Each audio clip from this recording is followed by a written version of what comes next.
Y es que con las redes sociales los negacionismos han ido ganando terreno. Lo hemos visto con el movimiento antivacunas, con el cuestionamiento del cambio climático y también con el negacionismo de género, una corriente que cuestiona, entre otros aspectos, la violencia machista. Nacho, cuéntanos de nuevo.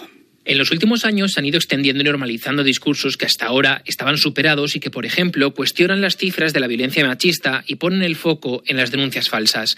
Alexis Lara es sociólogo y acaba de publicar el libro Negacionisme de gènere, auge, expansió y mites del antifeminisme.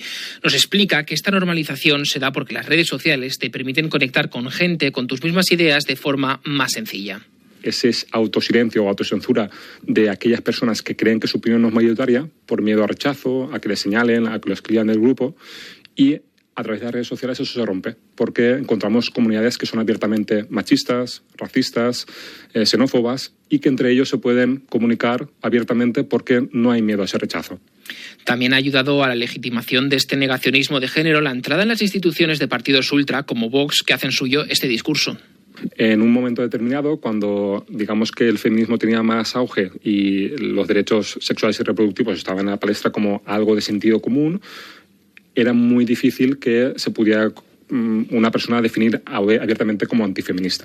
En el momento en que tenemos como tercera fuerza política de este país a una fuerza abiertamente negacionista del género y de la violencia de género, este mensaje empieza a normalizarse. Y aunque este negacionismo nace en muchas ocasiones de hombres que creen que peligran sus privilegios, Alexis Lara lo desmiente. Explica que para lograr la igualdad entre dos grupos, es verdad, uno va a tener que ceder, y en este caso son los hombres. Aunque también ellos nos dice que van a ganar en otros aspectos y lo ejemplifica con los permisos de paternidad o los derechos LGTBI, dos luchas del movimiento feminista. Por cierto, desde 2003 que se contabilizan las muertes por violencia machista, en España han sido asesinadas más de 1.250 mujeres por sus parejas o exparejas.